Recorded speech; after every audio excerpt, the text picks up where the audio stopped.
Hello. नमस्कार दोस्तों, very good evening and सबने राम राम। आज के इस वीडियो में हम डिस्कस करेंगे आपके जुलाई के करंट अफेयर का एचसीएस प्री के हिसाब से पार्ट 1 आपका ऑलरेडी जा चुका है और आज ही आपके जुलाई के बाद अगस्त के पार्ट 1 पार्ट 2 अपलोड हो जाएंगे। सो यानी जुलाई एंड अगस्त आपके आज आपको मिल जाएंगे। So let us start. इससे पहले 3 सब्जेक्ट हम ऑलरेडी जुलाई के कवर अप कर चुके हैं, जिसमें art and culture, polity and environment हमने देखा था। अब हम स्टार्ट कर रहे हैं इकोनॉमिक्स और उसके बाद जैसे आईआर है, गवर्नमेंट स्कीम्स है, ये सारे के सारे टॉपिक अपन देखेंगे। तो इकोनॉमिक्स में सबसे पहले न्यूज सेबी के रिगार्डिंग थी।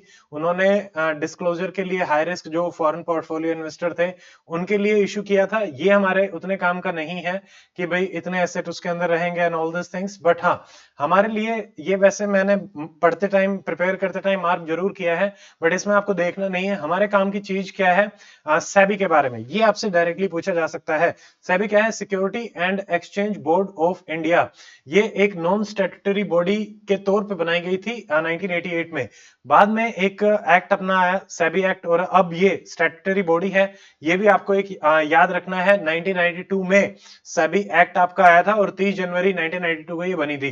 तो इसके अलग अलग ऑब्जेक्टिव हैं। सिंपल सी बात है कि जो इन्वेस्टर्स हैं उनको उनके इंटरेस्ट को प्रोटेक्ट करना। सो नंबर 1 इन्वेस्टर का प्रोटेक्शन। नंबर 2, अगर कोई भी फ्रॉड प्रैक्टिस, माल प्रैक्टिस आपकी होती है या फिर इनसाइडर इंफॉर्मेशन आपकी लीक करी जाती है, कंपनीज के शेयर को ऊपर नीचे किया जाता है, तो वो सारी की सारी चीजें सेबी ही ऑब्जर्व कराता है। ठीक है। कोड ऑफ कंडक्ट भी फाइनेंशियल इंटरमीडियरीज जो हमारी होती हैं, जैसे एनबीएफसीज, बैंक्स, ये सब, तो उनके लिए भी कोड यहाँ से आता है मेजरली।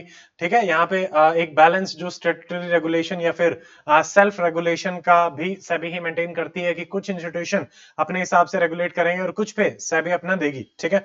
तो इस हिसाब से रहेगा। बाकी जैसे सेम चीजें ही हैं, ये मेंस के हिसाब से हमारा ज्यादा रहेगा कि एक तो फंक्शनिंग जो है मार्केट की आराम से चलती रहे, किसी भी शेयर का प्राइस बहुत ज्यादा बढ़ना, बहुत ज्यादा घटना तो वो ना हो। ठीक है। उसमें सर्किट ब्रेकर्स वगैरह लगाए जाते हैं, वो इनको यही सेबी ही देखती है। बिजनेस एनवायरनमेंट को भी जो है वो रेगुलेट करती है, या फिर इन्वेस्टर जो है उनको एजुकेट करना, कंपनीज का जो टेक ओवर वगैरह रहता है उसको भी देखना, ये सारे के सारे काम सेबी के रहते हैं। तो ये हमें पता होना चाहिए। बाकी इस कंटेक्स्ट में भी आपसे पूछा जा सकता है कि इनके पास क्वासी जुडिशियल पावर रहती है, मतलब ये कुछ आपके ऑर्डर्स भी दे सकती हैं। बेसिकली पूरे पूरे मार्केट में ट्रांसपेरेंसी को मेंटेन करते हुए, अकाउंटेबिलिटी कि भाई किसकी गलती है, उस हिसाब से उसको जजमेंट भी करी जा सके। ठीक है। तो क्वासी जुडिशियल, क्वासी एग्जीक्यूटिव, क्योंकि दोनों ही फंक्शन सेबी प्ले करती है, तो उस हिसाब से रहता है।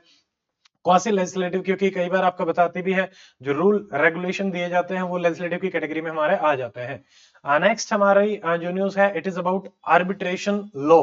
इसके बारे में हमें मोटा मोटा ही पता होना चाहिए। जैसे अभी इसके रिफॉर्म्स को लेके बात चल रही थी, तो एक कमेटी आपकी बनाई गई थी, आपको ध्यान में रखना है, T K Viswanathan committee, arbitration and conciliation act 1996 जो हमारा आया था, उसमें रिकमेंडेशन की भाई क्या क्या चेंज करने की आवश्यकता है। सिर्फ डायरेक्टली आप यही याद रखेंगे। ठीक है।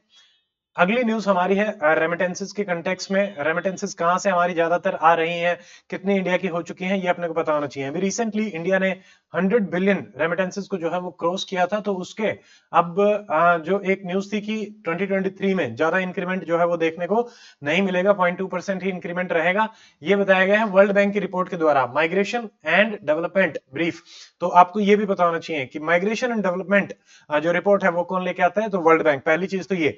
सेकंड, इसमें कि इनफ्लो हमारे कम होने वाले हैं, मतलब सॉरी ग्रो होने वाले हैं, बट ज्यादा ग्रो नहीं करेंगे, सिर्फ 0.2% से, बाकी जगह थोड़े से ज्यादा रहेंगे। जैसे कि ईस्ट एशिया है, पैसिफिक, सब सहारन है, वहां पे 1% के आसपास देखा जाएगा। ठीक है। अभी हमारे पास 111 बिलियन रेमिटेंसेस में हम पहुंच चुके हैं, ये चीज आप याद में रखेंगे। ठीक है। इतना ही है इसमें। उसके बाद जैसे देखिए, रेमिटेंसेस हमारे इंपॉर्टेंट क्यों हैं, क्योंकि बाहर से आपको एक इनकम सी मिल जाती है, वो आके इंडिया में इन्वेस्ट होगा। ठीक है। डेवलपमेंट में आपका कंट्रीब्यूट करेगा। तो ये मेजरली हमारा जो मिडिल और लो इनकम डेवलपिंग कंट्रीज है उनके लिए काफी इंपॉर्टेंट रहता है। और अगर हम देखें कि फॉरेन डायरेक्ट इन्वेस्टमेंट का हमारा जो मेजर हिस्सा है वो भी इन्हीं के थ्रू अपना पाया जाता है। कि भाई अगर आप 2022 के कंटेक्स्ट में देखो तो एफडीआई का 326%, यानी रेमिटेंसेस थे, काफी बड़ा चंक आपका पाया जाता है। 2019 में 247, 2000 सॉरी 19 में 247 बढ़ा था, इतना ध्यान में नहीं रखना, ठीक है।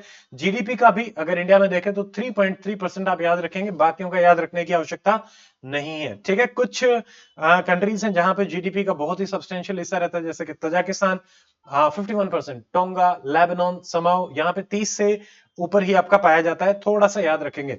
इंडिया में जो मेजर हमारे रेमिटेंसेस हैं वो नंबर 1 जैसे कि यूएसए से आते हैं, यूरोप, कनाडा, साउथ अफ्रीका से हमारे ज्यादातर रेमिटेंसेस आपके आते हैं, ठीक है। अगली जो न्यूज है इट इज अबाउट TREDS, ठीक है। ये एक्सपोर्ट्स के कंटेक्स में है कि भाई जैसे यहाँ पे एक है ट्रेड रिसीवेबल डिस्काउंटिंग सिस्टम, ठीक है। तो इसमें जीएसटीएन जो हमारा नेटवर्क है, जीएसटी जो हम अप्लाई करते हैं, जीएसटीएन नेटवर्क, तो उसमें क्या होता है कि आप इनवॉइसेस मान लो हमने अलग तरीके से फाइल करे, टैक्स अलग तरीके से फाइल करना पड़ता है, ये दोनों को इंटीग्रेट करने के लिए है, तो आप ये ध्यान में रखेंगे, ठीक है। और यहाँ पे एक अकाउंट एग्रीगेटर होता है, उसके थ्रू इंटीग्रेट करते हैं। अलग अलग अकाउंट एग्रीगेटर क्या है कि अलग अलग बैंक और अलग अलग जगह जो हमारे अकाउंट है उनको एक ही जगह लेके आना है। यहाँ पे जो पार्टी है उसका वॉलंटरी कंसेंट आपको जरूर चाहिए होता है, तभी आप उसको कर सकते हैं, ठीक है। ये रहेगा, इसमें एडिशनल डॉक्यूमेंटेशन हमारा कम हो जाएगा। अकाउंट एग्रीगेटर जो है उसको आरबीआई जो है वो रेगुलेट करता है। ये एक नॉन बैंकिंग फाइनेंशियल कॉर्पोरेशन है, डाटा को विदाउट कंसेंट हम शेयर नहीं कर सकते, ये चीज याद रखेंगे, ठीक है। तो इससे काफी हेल्प मिल जाएगी, डुप्लीकेशन ऑफ एफर्ट हमारा नहीं देखा जाएगा। आजकल जैसे कस्टमर जो है उनको मान लो फिजिकल कॉपीज आपकी शेयर करनी पड़ती है, बैंक स्टेटमेंट जो है वो शेयर करनी पड़ती है, स्टैंप वगैरह लेनी पड़ती है, यूजर नेम पासवर्ड कई बार शेयर करना पड़ जाता है, तो वो सारी चीजें सीमलेसली एक ही हमारे प्लेटफॉर्म पे हो जाएंगी, तो काफी हैसल फ्री हो जाएगा। एक सिंपल मोबाइल बेस्ड ये आपका काम रहेगा। करंटली लगभग 23 बैंक्स हैं विच आर अंडर AA, जो पब्लिक और प्राइवेट सेक्टर दोनों में हमारे देखने को मिलेंगे, ठीक है। तो ट्रेड्स क्या है, एक इलेक्ट्रॉनिक प्लेटफॉर्म है for facilitating financing and discounting of the trade receivable MSMEs के, कि मान लो मैंने ट्रेड कर दिया था बट वहां से पैसा नहीं आया, तो उसकी भी जानकारी हमें यहाँ पे आपकी मिल जाती है, ठीक है। अब जो रिसीवेबल है वो कहीं से भी ड्यू हो सकते हैं, जिसने भी सामान खरीदा, कॉर्पोरेट सेक्टर हो सकता है, गवर्नमेंट सेक्टर भी हो सकता है, पब्लिक सेक्टर अंडरटेकिंग भी हो सकते हैं। आपको ये ध्यान में रखना है कि ये जो पेमेंट सिस्टम है ट्रेड्स वाला, इसको ऑथराइज किया जाता है PSS एक्ट के थ्रू, ठीक है। पेमेंट सेटलमेंट एक्ट ये हमारा रहता है, उसके थ्रू इसको किया जाता है। इसमें पार्टिसिपेंट कौन कौन हो सकते हैं, सेलर, बायर, फाइनेंसर, जो फाइनेंस करता है वो भी इसमें पार्टिसिपेंट हो सकता है। नेक्स्ट सॉरी, जैसे MSME है, सेलर और बायर में आपको ध्यान में रखना है, सेलर सिर्फ और सिर्फ MSME हो सकते हैं, बायर कोई भी हो सकता है, कॉर्पोरेट भी, गवर्नमेंट भी, PSU भी, अदर एंटिटीज भी। और जो फाइनेंसर हैं वो हमारे NBFCs आपके रहेंगे। और इनको परमिट कौन करेगा कि कौन कौन इसमें रहेंगे, परमिशन RBI की तरफ से दी जाती है। ये इन्फॉर्मेशन याद रखेंगे, वेरी वेरी इंपॉर्टेंट, डायरेक्टली इसी टाइप से हमारे सवाल देखने को मिलते हैं। फिर नेक्स्ट जो न्यूज आ रही है अबाउट प्रीपेड पेमेंट इंस्ट्रूमेंट। जैसा कि आपको पता है कि जो हमारा लोन है, मान लीजिए सॉरी क्रेडिट है, आपके बैंक में कुछ पैसे हैं, 5 लाख तक हमारा इंश्योर्ड रहता है, पहले 1 लाख तक था। अभी प्रीपेड में भी इंश्योरेंस कवर आपका मिलने लग गया है डिपॉजिट को लेके, तो अगर कोई फ्रॉड और अनऑथराइज पेमेंट होती है तो ये उसको प्रोटेक्ट कर लेगा, ठीक है। तो यहाँ पे PPI इंस्ट्रूमेंट क्या होते हैं, बेसिकली आपके कोई भी गुड और सर्विसेज हैं उनके एक्सचेंज में, रेमिटेंसेज हैं उनके बिहाफ में ये आपकी करी जाती हैं, स्मॉल फुल इस टाइप की होती हैं। ये इनका ब्रीफ अपने मतलब उसके अंदर जाने की इतनी आवश्यकता नहीं है, ज्यादा डीप में जाने की कोई नीड नहीं है। इनको इशू करता है बैंक भी कर सकता है, कोई नॉन बैंकिंग हमारी एंटिटी होती है वो भी आपका कर सकते हैं, और पेमेंट बैंक भी कर सकते हैं, जैसे एयरटेल पेमेंट बैंक है, कोटक महिंद्रा है, स्टैंडर्ड चार्टर्ड है, UCO व्हाटएवर, तो ये कर सकते हैं। बाकी नॉन बैंकिंग कर सकते हैं कि यस, ये भी याद रखेंगे, जैसे कि अमेजोन पे है, बजाज फाइनेंस है, दिल्ली मेट्रो कॉर्पोरेशन लिमिटेड है, ये भी इनको इशू कर सकते हैं प्रीपेमेंट। जैसे मेट्रो में हम रिचार्ज करा लेते हैं तो प्रीपेड सिस्टम वो हमारा रहता है, ठीक है। तो इस हिसाब से ये रहेंगे। अब यहाँ पे इसको इंश्योर करने का काम आया है DICGC के पास, ठीक है। ये हमारा क्या है, deposit insurance and credit guarantee corporation. आपको पता होना चाहिए ये RBI की होली ओन्ड सब्सिडरी है, 100% RBI का है, इस पे कंट्रोल रहता है, और जो डिपॉजिट है उसके ही इंश्योरेंस कवर अप कराता है। इसमें सब कुछ आपका कवर अप रहेगा, क्या क्या है ध्यान रखेंगे, कमर्शियल बैंक जिसमें कि लोकल एरिया पेमेंट बैंक आपके आएंगे, ठीक है। उसके अलावा जैसे स्मॉल फाइनेंस बैंक है, रीजनल रूरल बैंक है, और कोऑपरेटिव बैंक भी इसके अंडर आते हैं, ये चीज आप याद रखेंगे, यानी all of the above type का रहेगा। और इनको लाइसेंस भी कौन देता है, RBI आपका देता है। सम कितना इंश्योर्ड रहेगा, 5 लाख रहेगा। 2020 में इस लिमिट को चेंज किया गया था, पहले हमारा 1 लाख आता था, ठीक है। अगला है अंतर्दृष्टि, अब देखो दृष्टि दृष्टि से देखने की कोशिश कर रहे हैं, तो ये बेसिकली फाइनेंशियल इंक्लूजन कितना हमारा हुआ है, कितना बाकी है, उसकी अंतर्दृष्टि पे काम कर रहे हैं। तो आरबीआई ने लॉन्च किया है, शशिकांत दास जो कि गवर्नर थे उनके थ्रू, तो यहाँ पे कोई भी ट्रैक कर रहे हैं the progress of the financial inclusion, ताकि कहां पे और क्या क्या इनिशिएटिव हम कर सकते हैं। मल्टी स्टेक होल्डर अप्रोच है, इनमें हमें कुछ नहीं देखना, ठीक है। यहाँ पे एक रिपोर्ट भी आती है, डायरेक्टली आपसे एग्जाम में पूछी जा सकती है। What is that? ये है हमारा financial inclusion index, FI index 2021, ठीक है। तो आरबीआई इसको लॉन्च करता है, ये भी आप याद रखेंगे। यहाँ पे 0 से 100 तक का ये इशू करते हैं। 0 इज कोई भी इंक्लूडेड नहीं है और 100 इज कंप्लीट फाइनेंशियल इंक्लूजन के कंटेक्स्ट में है, ठीक है। अब इसमें 3 ब्रॉड पैरामीटर हैं कि एक तो एक्सेस कितनी है आपको, जो फाइनेंशियल इंक्लूजन जैसे कि मान लीजिए अकाउंट है, क्रेडिट है, लोन है, उसकी एक्सेस कितनी है।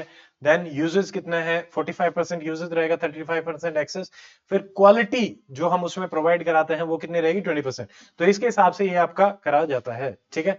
अगला एक रिपोर्ट आ रही थी सास को लेके, सॉफ्टवेयर एज अ सर्विस, कि मान लीजिए आपने कोई सॉफ्टवेयर बनाया, उसी को एज अ सर्विस हम ऑफर कर रहे हैं, बेच रहे हैं, ठीक है। तो उसके थ्रू अब ये सवाल यूपीएससी में भी पूछा गया था, ये अभी अगर रिपोर्ट देखें तो 26 बिलियन काफी ज्यादा इंक्रीज होने वाला है, ठीक है। इंडस्ट्री काफी ग्रो करने वाली है, इसी के कंटेक्स्ट में ये न्यूज में था, ठीक है। जैसे मान लीजिए यहाँ पे क्या होता है कि आपको एक क्लाउड प्रोवाइड करा दिया जाता है, उसमें आप अपने डाटा वगैरह को स्टोर कर सकते हैं, ठीक है। एप्स वगैरह जो बनाई जाती हैं या ऐप के थ्रू कोई सर्विस प्रोवाइड करा जाती है, तो वो सास सर्विसेज में हमारा आ जाता है, ठीक है।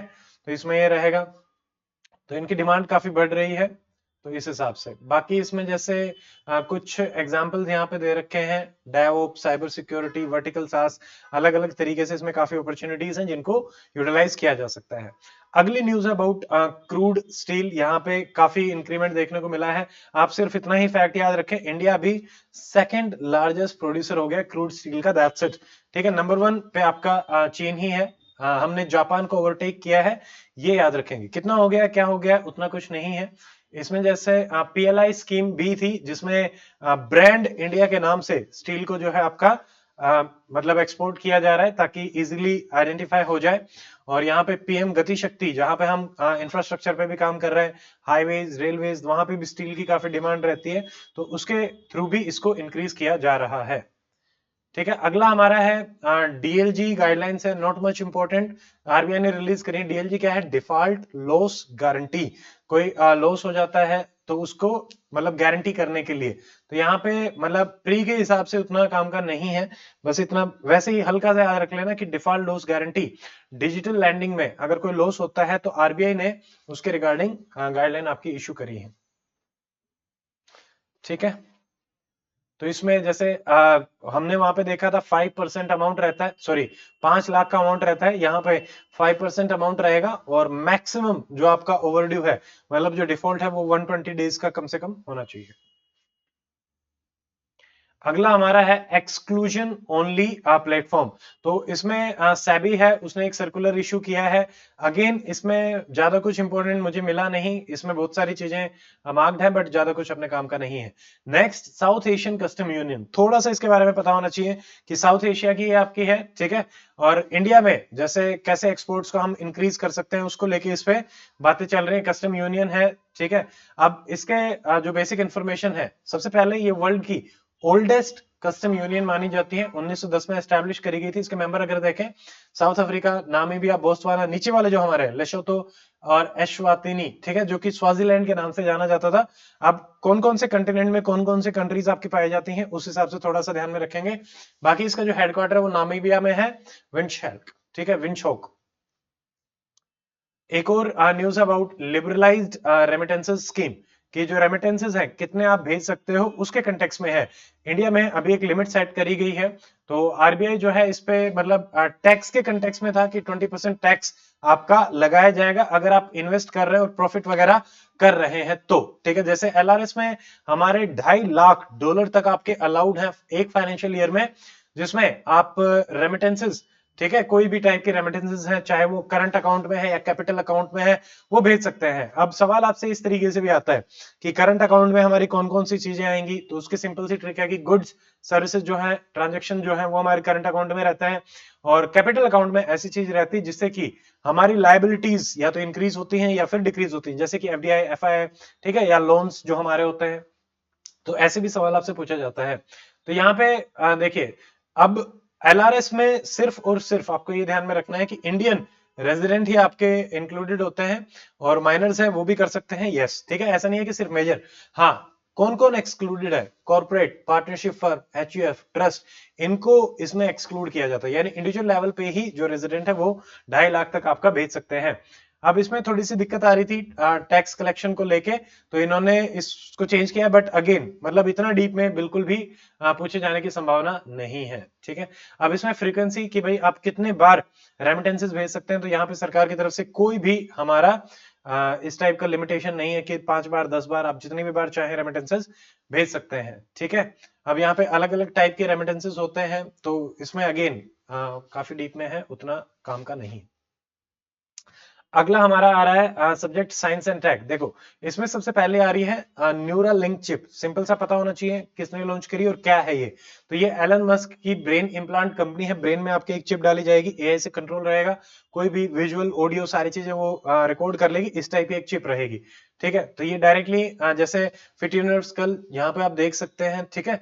तो कोई भी आप इंफॉर्मेशन इसमें दे सकते हैं, रिकॉर्ड कर सकते हैं, ठीक है। ऐसा नहीं है कि it is the first company, इससे पहले भी जैसे मान लीजिए पार्किंसन डिजीज वगैरह है, तो वहां पे भी ब्लैक रॉक न्यूरोटेक है, तो उन्होंने भी इसमें काम कर रखा है। तो काफी बीमारियों में इलाज में ये काम कर सकती है। पार्किंसन हो गया, एल्जाइमर्स हो गया, ठीक है, ब्रेन के रिगार्डिंग जितनी बीमारियां हैं वहां पे जैसे सेंसरी मोटर एक्टिविटीज को ये काम करवा सकती है। इसमें हम एक्सटर्नल कंप्यूटर से, ब्लूटूथ से, ठीक है, कनेक्ट कर सकते हैं। बैक एंड फोर्थ हमारा कम्युनिकेशन हो सकता है। ब्रेन में बाहर से कोई इंफॉर्मेशन दी जा सकती है और ब्रेन से डायरेक्टली बाहर भी कोई इंफॉर्मेशन आप डायरेक्टली इसके थ्रू भेज सकते हैं। अभी जैसे एनिमल्स जो है उनपे इसका टेस्टिंग हो चुका है। 2 फेमस वीडियो आपके हो रहे थे। एक मंकी था, वो वीडियो गेम प्ले कर रहा था, पोंग, ठीक है, और ऐसे ही एक मंकी कंप्यूटर पे टेलीपैथिकली कुछ टाइप कर रहा है, तो वो भी इंफॉर्मेशन आ रही थी, ठीक है। तो काफी आगे जाके काफी एप्लीकेशन हो सकता है कि देखने को मिले, बट अगेन एथिकल इश्यूज हैं, that is the different thing, ठीक है। अगला हमारा है यूनाइटेड नेशन की एक न्यू पॉलिसी आ रही है स्पेस गवर्नेंस को लेके। ज्यादा कुछ इसमें मिला नहीं कि भाई क्या रहेगा क्या नहीं रहेगा। हाँ, एक दो इंफॉर्मेशन आप याद रखेंगे कि नासा का एक मिशन है आर्टिमिस मिशन, तो उसमें फर्स्ट वुमेन, ठीक है, मून पे भेजने की बात चल रही है। नंबर 1 ये याद रखना। नंबर 2, जैसे मिनरल्स जो मून पे आपके मिलते हैं उसमें हीलियम-3 काफी रिच पाया जाता है, जो कि अर्थ पे उतना नहीं पाया जाता। उसके अलावा जैसे एस्ट्रॉइड्स में आपका प्लेटिनम, निकल, कोबाल्ट वगैरह भी मिलते हैं, तो ये वहां से हम एक्सट्रैक्ट कर सकते हैं। अब इस ट्रीटी का स्पेस के कंटेक्स्ट में है, वहां पे वेपनाइजेशन नहीं करना, पीस को मेंटेन करना है, ये सारी की सारी कॉमन चीजें मिलेंगी। रूल, रेगुलेशन, नॉर्म्स वगैरह हमें एस्टैब्लिश करने हैं, ठीक है, क्योंकि अब स्पेस में एक्सप्लोरेशन हमारा बढ़ता जा रहा है। अगली न्यूज अबाउट स्टार जो है वो इनविजिबल हो रहे हैं, उसके पीछे कारण है आपका लाइट पोल्यूशन। अब अगेन मेंस के हिसाब से थोड़ा सा इंपॉर्टेंट है कि भाई लाइट जो हमारी बढ़ती जा रही है उससे क्या हो रहा है कि हम नंबर ऑफ स्टार जो है वो देखने में कमी आ रही है, ठीक है। तो इसको हम बोलते हैं, ऐसा माना जा रहा है कि अगले 20 साल में हो सकता है कि आपको ये दिखने ही बंद हो जाए। देखो, लाइट इंड्यूस्ड कोलिजन्स भी होते हैं, डिसोरिएंटेशन हो जाता है, बर्ड्स का भी, एरोप्लेन्स का भी, ठीक है। बायोलॉजिकल रिदम, हमारा सर्केडियन रिदम जो होता है, जो कि लाइट पे डिपेंड करता है, वो भी काफी हद तक डिस्टर्ब हो चुका है बिकॉज ऑफ, क्योंकि अब हमें दिन और रात का ही उतना नहीं पता चल रहा, तो ये भी गड़बड़ हो रही है, ठीक है।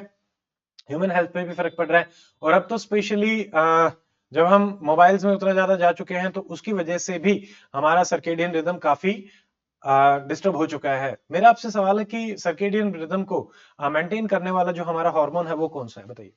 देखो, अब इसमें जैसे मान लो अभी हमें 250 स्टार दिखाई दे रहे हैं, तो ये कह रहे हैं कि करंट अब जब 18 साल तक के वो बच्चे होंगे, बच्चों को तो 100 तक होंगे, यानी लगातार कम होता जा रहा है। और इसका कारण है लाइट पोल्यूशन, सिंपली लाइट, उसके कारण ग्लेयर, स्काई में ग्लो जो देखने को मिल रहा है, ठीक है। ट्रेसपास, लाइट ट्रेसपास होता है कि ऐसी जगह जहां पे लाइट की आवश्यकता नहीं है वहां पे भी हम लाइट डाल रहे हैं, या फिर क्लटर अलग अलग जगह फैली हुई है, तो वो रहेगा। काफी ज्यादा कंसर्निंग है कारण। पूर प्लानिंग चल रही है, रिस्पॉन्सिबल, दीज आर मेंस के लिए है कि भाई ओवर पॉपुलेशन हो रहा है, एक्सेसिव यूज कर रहे हैं, स्मोक, और इसकी वजह से भी हो रहा है। ये हमारा इंपॉर्टेंट है, बीईओएस। ये क्या है? Brain electrical oscillation, signature, profiling. देखो इसमें होता क्या है कि आप जैसे हम दो तीन चीजें आप यहाँ पे ध्यान में रखेंगे। एक होता है ट्रुथ सीरम, आपको वो सीरम डाला और आप के जो नर्वस सिस्टम है वो थोड़ा सा रिलैक्स हो जाता है और आप झूठ नहीं बोल पाते, तो उसमें हम यूज करते हैं सोडियम थायोपेंटल। एक होता है हमारा जैसे हम सारे के सारे हार्ट बीट और सब कुछ मॉनिटर करते हैं, आपसे सवाल पूछे जाते हैं और उसके बेसिस पे बताया जाता है कि सामने वाला आदमी सच बोल रहा है या झूठ बोल रहा है। अब इसमें क्या होता है कि ब्रेन में इलेक्ट्रिकल ऑसिलेशन, अब आपसे बातचीत नहीं करी जाएगी, ठीक है, बिना बातचीत के आपको इमेजेस दिखाई जाएंगी। उसमें क्या है कि अगर आपने वो इमेज पहले देख रखी है और आप उससे अपना एसोसिएट कर पा रहे हैं, तो वहां पे अंदर जो भी चेंजेस होंगे उनको मॉनिटर किया जाता है ब्रेन वालों को, ठीक है। बट अगेन एक कंसर्न रहेगा कि कितना ज्यादा फ्रूटफुल है या नहीं है, ठीक है, रिलायबिलिटी कितनी होनी चाहिए, these are different issue. But हाँ, ब्रेन में ऐसे रहेगा, यहाँ पे कोई भी सवाल जवाब नहीं होगा, ये चीज ध्यान में रखेंगे। ईईजी से मॉनिटर किया जाता है। ईईजी क्या है? इलेक्ट्रोएन्सेफेलोग्राफ की मशीन। एक हमारा होता है ईसीजी, इलेक्ट्रोकार्डियोग्राफ, जो कि हार्ट की मॉनिटरिंग के लिए है। ईईजी हमारा ब्रेन की मॉनिटरिंग के लिए होता है, ठीक है। नॉन इन्वेसिव टेक्निक है, काफी सेंसिटिव है, इसमें जो आपका रिजल्ट आएगा वो डेफिनेटली यस ही रहेगा। तो बट एक और चीज है कि यहाँ पे देखो, इसको डेवलप किया है चंपादी रमन मुकुंदन, ये हमारे बैंगलोर निमहैंस के साइंटिस्ट हैं, क्लिनिकल साइकोलॉजिस्ट, तो उन्होंने इसको डेवलप किया है। देखो इसमें जैसे प्रोसीजर अलग अलग है, उसने काम का नहीं है, कंसेंट आपको लेना पड़ेगा, प्री टेस्ट एक इंटरव्यू भी रहता है, ठीक है। कोई क्वेश्चन हमारे यहाँ पे नहीं पूछे जाते, ठीक है। हाँ, कोई भी फेमिलियर इंफॉर्मेशन हमारे ब्रेन में बाहर से दोबारा दिखाई जाती है तो वो ट्रिगर करती है न्यूरॉन्स को, और उसको ही हम मॉनिटर करते हैं इलेक्ट्रिकल एक्टिविटीज को, ठीक है। इसमें रेड ग्रीन ब्लू टाइप का रहेगा। रेड इज गिल्टी, बिल्कुल जहां पे एस्टेब्लिश हो चुका है, ग्रीन में नॉट गिल्टी, और ब्लू वाले में हम है कि भाई इंफॉर्मेशन उस पर्सन को पता है but he may not be familiar with the information. कई बार जैसे कुछ इंफॉर्मेशन हमें पता होती है बट वो हमसे एसोसिएटेड नहीं होती, तो उसमें वो डिफरेंट हो जाएगा, ठीक है।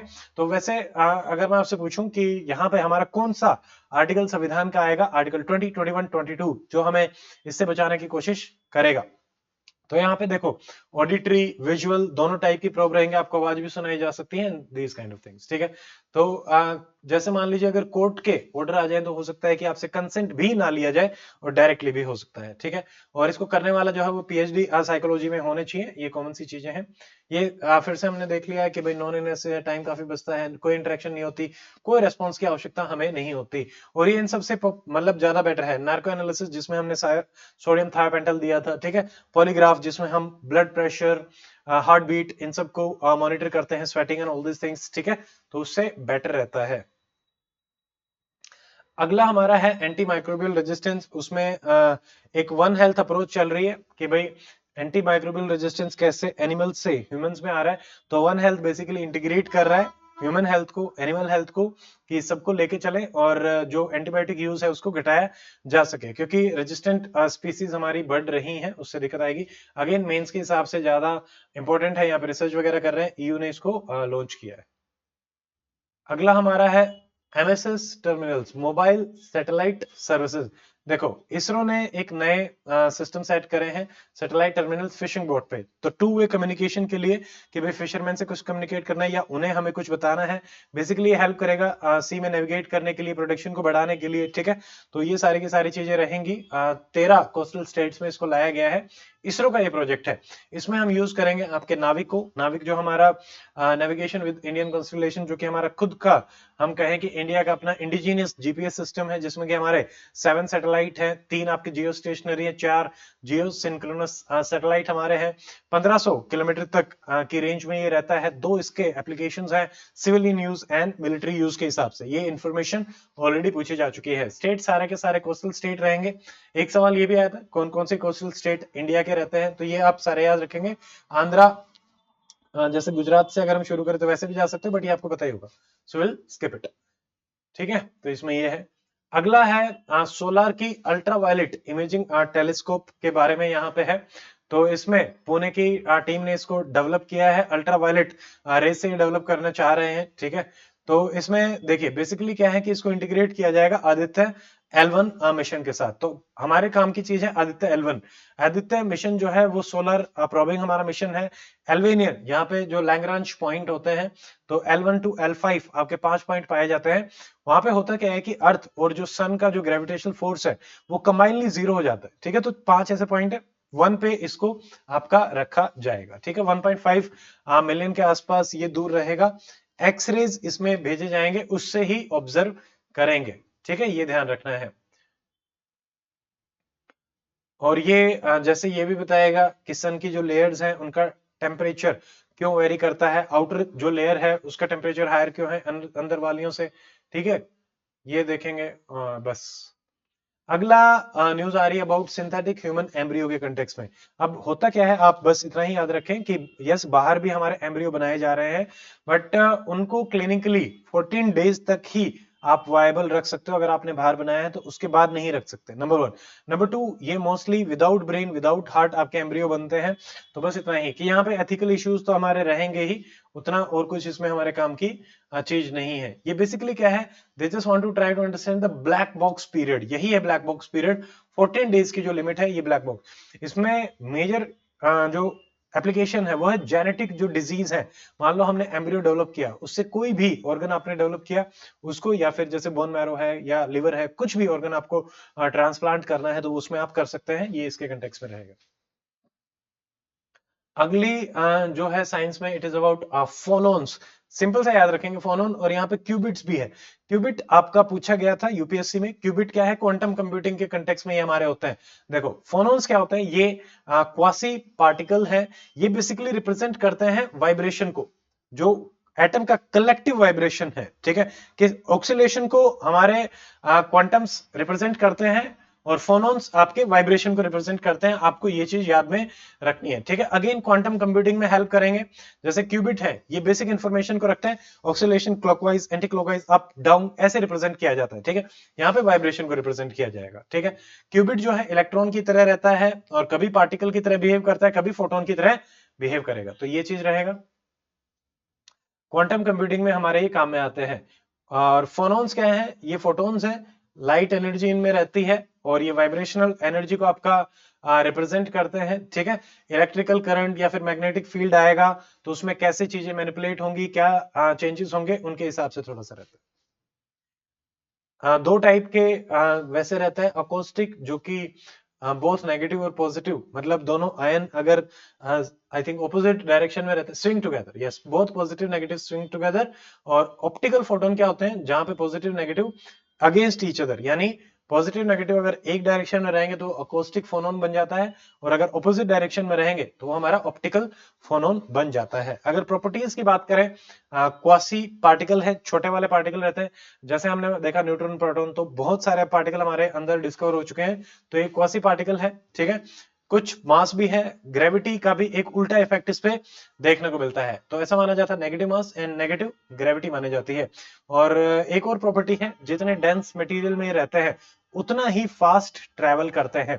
तो एक स्टेटमेंट मैं आपसे पूछना चाहता हूं कि साउंड की जो वेलोसिटी है डेंसिटी के साथ हमारी इंक्रीज होती है, ट्रू और फॉल्स, ठीक है। तो इसमें आप बता सकते हैं जो भी आपको समझ में आ रहा है। इसमें दो ऑप्शंस रहेंगे वैसे, एयर में डेंसिटी अगर इंक्रीज होगी तब अलग आंसर रहता है, एयर से लिक्विड या हम सॉलिड में जाते हैं तब जो डेंसिटी चेंज होती है वहां पे हमारा आंसर अलग रहेगा। अगली न्यूज हमारी हिग्स बोसोन के कंटेक्स्ट में, ये ऑलरेडी सवाल पूछा गया था। यहाँ पे इनके डीके को ऑब्जर्व किया जा रहा है एलएचसी में, लार्ज हैड्रॉन कोलाइडर, ये हमारा यूरोपियन ऑर्गेनाइजेशन है, सर्न, ठीक है। सर्न के अंदर ही हमारा पाया जाता है, वहीं पे ऑक्सीलेटर हमारा रहता है जो इसको एक्सेलरेट करता है, बढ़ाता है और आपस में कोलाइड करते हैं, वहां से ग्रेविटेशनल वेव्स हमारी बनती हैं जिनको हम ऑब्जर्व करते हैं। और ये हमारे पुराने जो आपके यूनिवर्स में जो चीजें हुई होती हैं, मान लो मैसिव जो ऑब्जेक्ट हैं, वो क्या करते हैं कि हमारा स्पेस और टाइम में रिपल्स लेके आते हैं। मान लो दो ब्लैक होल इंटरेक्ट कर रहे हैं, ठीक है, न्यूट्रिनो स्टार इंटरेक्ट कर रहे हैं, तो उससे पूरे के पूरे स्पेस टाइम में आपके वेरिएशंस आते हैं, चेंजेस आते हैं, तो उनको ही यहाँ से ऑब्जर्व किया जाता है, ठीक है। यहाँ पे ये अलग अलग है कि एटलस एनसीएमएस एक्सपेरिमेंट हमारे चल रहे हैं, बट इतना काम का हमारा नहीं है, ठीक है।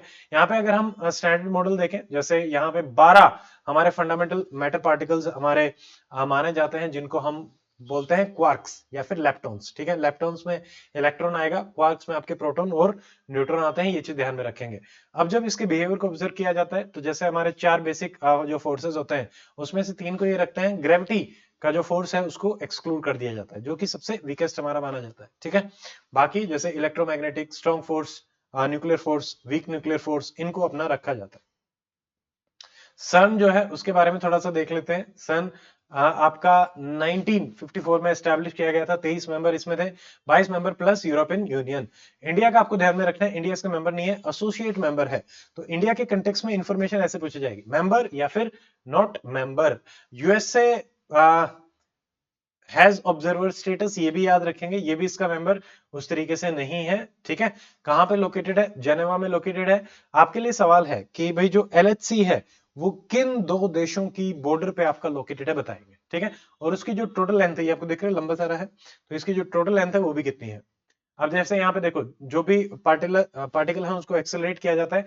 शुरू में जो बेसिक फिजिक्स है उसको यहाँ से समझा जा रहा था, अब इसकी एप्लीकेशन लगातार बढ़ती जा रही है। ठीक है, लार्जेस्ट पार्टिकल फिजिक ऑब्जर्वेटरी ये है। अगला हमारा वायरस के कंटेक्स्ट में है, यहाँ पे कुछ भी नहीं है काम का, जैसे बैक्टीरियोफेज जो होते हैं। ठीक है, तो आपको उनके बारे में बताना चाहिए कि वो वायरस जो कि बैक्टीरिया को किल करते हैं। ठीक है, अगला हमारा आ रहा है माहिर। देखो माहिर किस में बनाना चाहते हैं, इसकी फुल फॉर्म क्या है? Mission on advance and high impact research.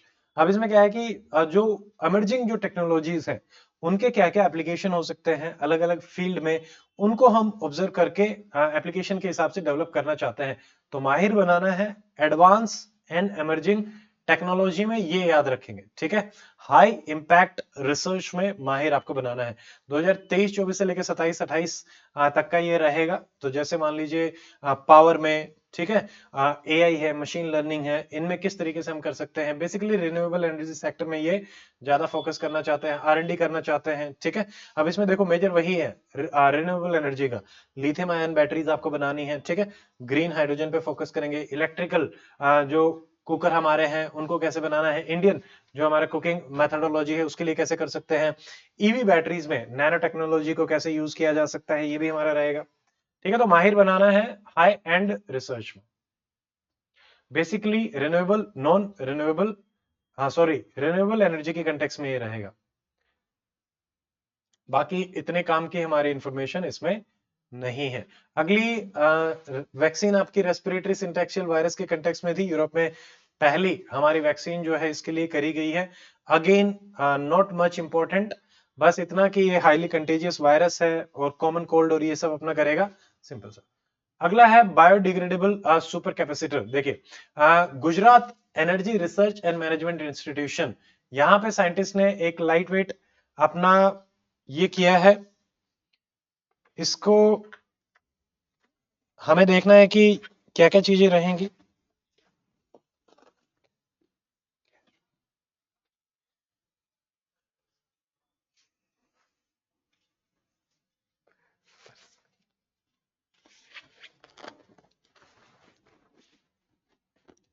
एक सेकंड।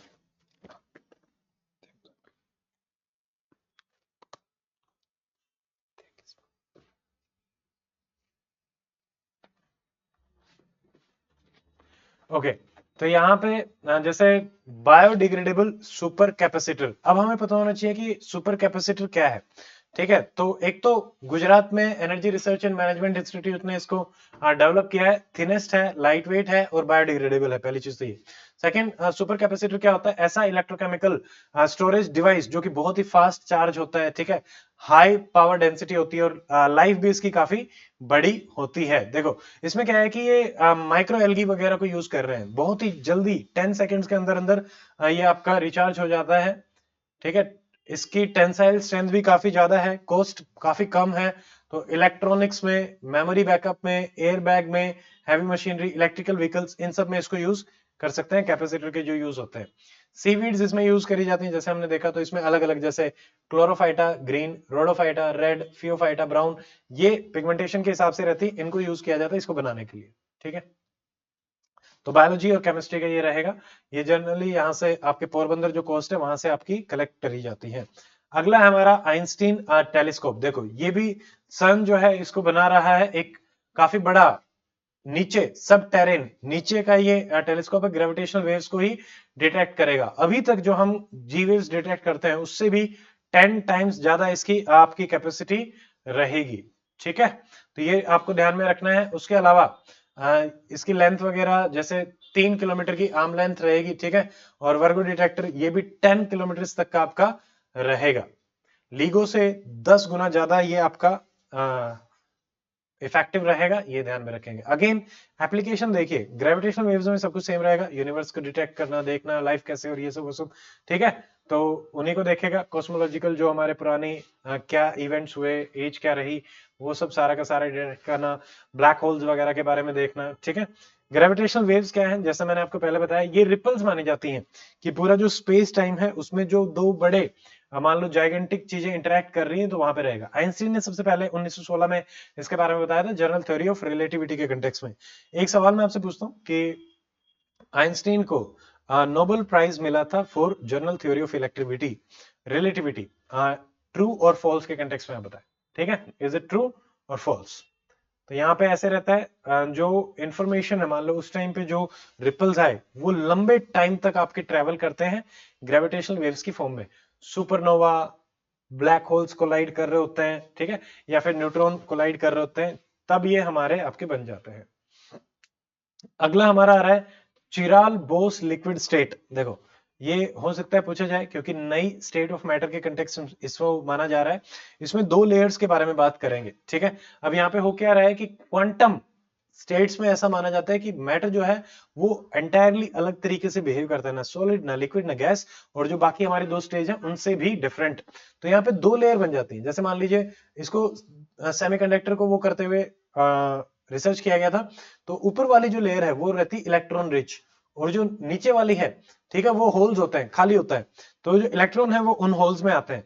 अब एक बार जब वो भर गए तो बाकी जो इलेक्ट्रॉन है वो ऊपर नीचे चलते रहते हैं, ठीक है। तो बाउंस बैक ऐसे ही प्रोग्राम आपका चलता रहता है, तो इसलिए हमारा रहेगा, ठीक है। तो ये काफी क्लोज रहता है, एक इम्बैलेंस आपका क्रिएट हो जाता है और उसकी वजह से ही बनता है चिराल बोस लिक्विड स्टेट, ठीक है। जैसे एक और हमारी जो स्टेट है वो है बोस आइंस्टीन पार्टिकल, और एक और जो बच गई वो आप कमेंट सेक्शन में बता सकते हैं, ठीक है। अगला जैसे देखिए, क्योंकि एंटायरली डिफरेंट रहता है, और जो चिराल है वो हैंड से होता है, खुद की मिरर इमेज बनती है। जैसे इलेक्ट्रॉन है उसकी मिरर इमेज नीचे रहेगी तो वो उसमें फिट हो जाएंगे इस हिसाब से।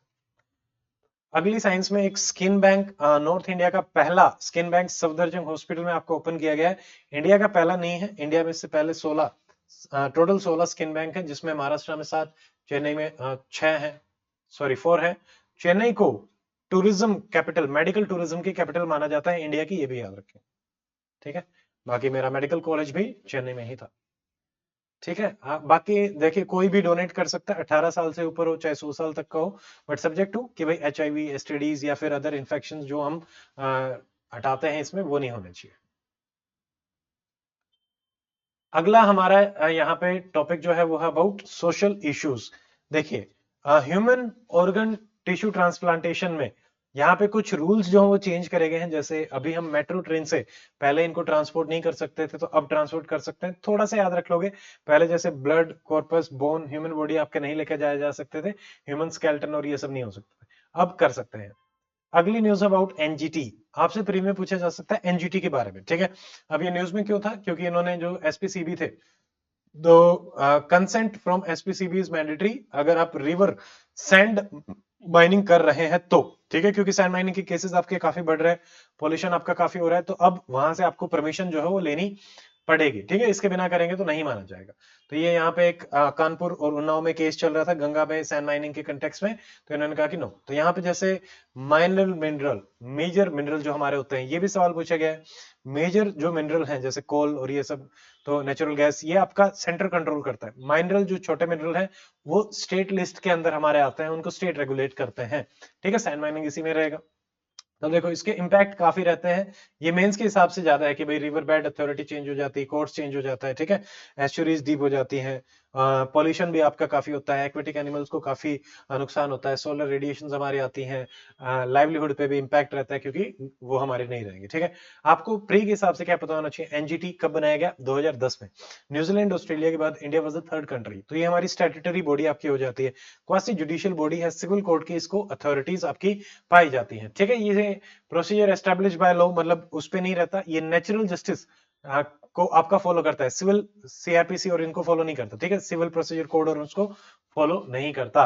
5 इसमें जोन है, east west north south and central zone हमारा रहता है। सेंट्रल जोन का आपका भोपाल में है, ईस्ट का कोलकाता में, साउथ का चेन्नई में है, वेस्ट का हमारा पुणे में है और नॉर्थ का हमारा दिल्ली में हेडक्वार्टर है। यहाँ पे जो चेयरपर्सन होता है, ठीक है, वो प्रिंसिपल बेंच पे बैठेगा और उसके अलावा यहाँ पे लगभग हमारे 10 से लेके 20 तक के आपके मेंबर्स रहेंगे, जुडिशियल मेंबर्स, और 10 से लेके 20 तक के हमारे एक्सपर्ट मेंबर रहेंगे। तो यानी ये कॉम्बिनेशन है, ट्राइब्यूनल है, जुडिशरी और एग्जीक्यूटिव का ये कॉम्बिनेशन आपको माना जाता है, ठीक है। अब इसमें बहुत सारे एक्ट आते हैं जैसे water, forest, air, environment, public liability and public liability आप याद रखेंगे, ये आपको लगेगा कि हो सकता है इसमें ना आए। Public liability insurance act, insurance इसमें आएगा, बट कौन सा नहीं आएगा, वाइल्ड लाइफ इसमें नहीं आता, ये ध्यान रखना है, ठीक है। बायोडाइवर्सिटी है बट क्या नहीं है, वाइल्ड लाइफ, ठीक है। तो वाइल्ड लाइफ इनको पसंद नहीं है। इनके डिसीजन बाइंडिंग होते हैं कि यस दे आर बाइंडिंग, ठीक है। अगली न्यूज अबाउट टेलीग्राम बोट्स, कि भाई टेलीग्राम पे क्या हो रहा है कि मान लीजिए आपके फोन में टेलीग्राम है और ये कोविन एप्लीकेशन के कंटेक्स्ट में न्यूज में देखी, कोविन में क्या हो रहा था, जो डाटा हमने दिया वो टेलीग्राम बोट्स के द्वारा चुरा लिया जा रहा था, ठीक है। उनको कुछ कमांड दे दी जाती, उसी हिसाब से वो इंफॉर्मेशन को एक्सट्रैक्ट कर लेते हैं। ज्यादा काम का हमारा है नहीं, तो काफी इंफॉर्मेशन लीकेजेस यहाँ पे देखने को मिल रही थी, बट सरकार ने मना किया। उन्होंने कहा कि कोविन में डाटा ओटीपी के थ्रू आता है, तो टेलीग्राम का कोई लिंकेज उससे देखने को नहीं मिलता, ठीक है। प्राइवेसी इश्यूज हैं, ऑल दिस थिंग्स ज्यादा काम के है नहीं।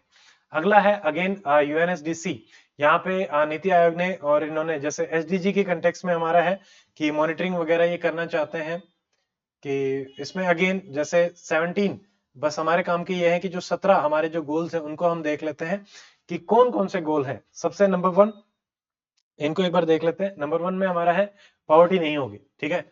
पहले पे है पॉवर्टी, पी फॉर पहला, पी फॉर पॉवर्टी। सेकंड में पॉवर्टी नहीं होगी तो हंगर नहीं होगा, ठीक है। हंगरी हंगरी चलो ठीक है, खाना दे दिया। अब हम बात करेंगे कि भाई उसकी हेल्थ कैसी है, तो हेल्थ एंड वेलबींग रहेगा थर्ड पे। फिर आप एजुकेट करोगे उसको, तो एजुकेशन रहेगा फोर्थ पे। अब हम याद करते हैं फिफ्थ और 10th को। फिफ्थ रहेगा इक्वालिटी, देखो जेंडर इक्वालिटी, ठीक है। 10th रहता है overall equality, reducing the inequality, ये इक्वालिटी ये इनइक्वालिटी, ठीक है। 5 and 10, देखो 6th मोदी जी ने छक्का मारा, तो स्वच्छ भारत अभियान लाते ही छक्का मारा था, तो वाटर एंड सैनिटेशन हमारा आता है 6th पे। 7 सन, सन यानी रिन्यूएबल एनर्जी, वो आएगा 7 पे। 8 बजे आदमी काम पे जाता है, तो ये वर्क का रहेगा। 9 पे अगेन आप फैक्ट्री में रहेगा, इंफ्रास्ट्रक्चर रहेगा। 11 है एक और एक 11, एक और एक ये जाते हैं सिटी में, तो यहाँ पे एसडीजी 11 क्या हो जाएगा, एक और एक 11 आपका सिटीज, सस्टेनेबल सिटीज, ठीक है। 12 12 पे अपना ये ऐसे गोला बनेगा, 2 बनता है 2, तो ये ऐसे भी दो ऐसे भी दो, तो ये 2 लिखा हुआ है 2 तरीके से, ठीक है। तो ये हो गया, मतलब रिसाइकलिंग करते हैं हम। 13 और 14, 14 जो है वो आपका बिलो सी वाटर लाइफ है, ठीक है, और 15 है अबव सी वाटर। बट 13 क्या है, 13 इज क्लाइमेट चेंज। देखो 13 C, C for climate, climate C is third letter, तो 13 इज 3, 3 क्लाइमेट, क्लाइमेट चेंज रहेगा 13 में, ठीक है, सी सी। 17, 16 और 17 इकट्ठे याद रखेंगे, यहाँ पे पीसफुल पार्टनरशिप के कंटेक्स्ट में होता है, सॉरी 17 आई थिंक पार्टनरशिप है, ये पीसफुल कुछ रहेगा, ये याद रखेंगे, ठीक है। तो ये हमारा है। अगली न्यूज अबाउट सस्टेनेबिलिटी रिपोर्ट आई है एनएचएआई की, कि भाई हाईवेज हमारे कितने सस्टेनेबल है, नॉट मच रेलेवेंट। हाँ, प्री के हिसाब से आपको पता होना चाहिए। एनएचएआई हमारे एनएचएआई एक्ट में आई है 1988, और ये नोडल एजेंसी है ministry of road transport and highways की। मैनुअल स्कैवेंजिंग के बारे में न्यूज में था, थोड़ा सा हमें पता होना चाहिए, ये पूछा जा सकता है। देखिए इंडिया में 66% डिस्ट्रिक्ट ही आपके अभी रिपोर्ट कर रही है कि वहां पे फ्री फ्रॉम मैनुअल स्कैवेंजिंग है। तो आउट ऑफ 766, 508 लगभग लगभग मान कि भाई अभी 30% डिस्ट्रिक्ट अभी भी ऐसी हैं जहां पे मैनुअल स्कैवेंजिंग चल रही है। कहां पे सबसे ज्यादा देखने को मिल रहा है, वो है आपका तमिलनाडु, देन हमारा उत्तर प्रदेश, ठीक है, ये दोनों याद रखेंगे। और एक चीज आपको याद में रखनी है कि व्हाट इज मैनुअल स्कैवेंजिंग, कि भाई मैनुअली ह्यूमन और एनिमल जो वेस्ट है उसको हम जब रिमूव करते हैं, that is manual scavenging. Government ही इसका सबसे ज्यादा एम्प्लॉयर माना जा रहा था शुरू से ही, ये भी याद रखना है, ठीक है। तो इनसैनिटरी लैट्रिन्स होती हैं। 2013 में हमारा ये एक्ट जो है वो पास किया गया, प्रोहिबिशन एंड रिहेबिलिटेशन दोनों के ऊपर फोकस किया गया था, बट दोनों में ही उतना काम कुछ हो नहीं पाया, ठीक है। यहाँ पे कास्ट भी एक बहुत बड़ा रोल प्ले करता है, क्लास भी बहुत बड़ा रोल प्ले करता है, उसी में ही सारा का सारा प्रोसेस इनहेरिटेंस के थ्रू चलता रहता है। ये कहते हैं कि मैनुअल स्कैवेंजिंग जो आपका प्रोहिबिट है या फिर ये है, तो ये हमारा आर्टिकल 21 के कंटेक्स्ट में ही रहेगा। तो ये भी आपसे पूछा जा सकता है, जैसे राइट टू मैरिज पूछा गया था, ठीक है। अब इन्होंने कहा था कि हम मैकेनिकल क्लीनिंग पे ज्यादा फोकस करेंगे। जैसे तमिलनाडु आईआईटी मद्रास ने भी बैंडिकूट रोबोट जो है वो बनाया था, ठीक है। और एक और स्कीम आई थी नमस्ते स्कीम, आपको याद में रखनी है। नमस्ते करते ही मैनुअल स्कैवेंजिंग को हमने रोका, बस इतनी ही ट्रिक्स है। नमस्ते, manual scavenging, IIT Madras, Bandicoot robot, ये मेंस के लिए वो प्री के लिए। अगला देखो जेंडर गैप रिपोर्ट, सीधा सीधा आपसे पूछा जा सकता है। गैप है आपका WEF में, ठीक है, WEF वुमेन, ठीक है, वुमेन फीमेल, ठीक है, डब्ल्यू और फीमेल, तो दोनों के बीच में गैप है, ठीक है। वुमेन इकोनॉमिकली गैप है, फीमेल, दोनों women female gap, economical gap, तो गैप रिपोर्ट किसकी है? WEF की। तो कुछ ट्रिक से याद रखना, वुमेन फीमेल WEF गैप है तो जेंडर गैप, तो ये रिपोर्ट को, क्योंकि बहुत सारे हमारे आते हैं, जैसे जेंडर पैरिटी है, पैरिटी की बात कर रहे हैं पेरिस में, पेरिस में क्या है? यूनेस्को, तो यूनेस्को बात करता है पैरिटी की, तो दोनों याद रखेंगे, parity and gender gap report, ठीक है। इंडिया की 127th रैंकिंग आई थी। ये सोशल इकोनॉमिकल पॉलिटिकल कई डायमेंशन पे देखता है, economical, education, health and survival, political empowerment, ठीक है। बस इतना कुछ रहा, कुछ नहीं। हमने बहुत सारे इनिशिएटिव लॉन्च कर रखे हैं, ये आपको पता ही है, इनके बारे में डिटेल में पता होना चाहिए। बेटी बचाओ बेटी पढ़ाओ, महिला शक्ति केंद्र, वॉलंटियर्स, ठीक है, महिला कोष, कन्या समृद्धि, ये पूछा गया ऑलरेडी, बेटी बचाओ पूछा गया, ठीक है। और ये भी महिला शक्ति केंद्र भी हमारे वन स्टॉप सेंटर्स होते हैं, तो ये भी ध्यान रखेंगे। अगला है जेंडर सोशल नॉर्म इंडेक्स, ये यूएनडीपी ने लॉन्च किया है। ज्यादा कुछ नहीं है, अगेन वुमेन को 4 डायमेंशन पे अपना ट्रैक कर रहे हैं, political, educational, economical and physical integrity, not much important.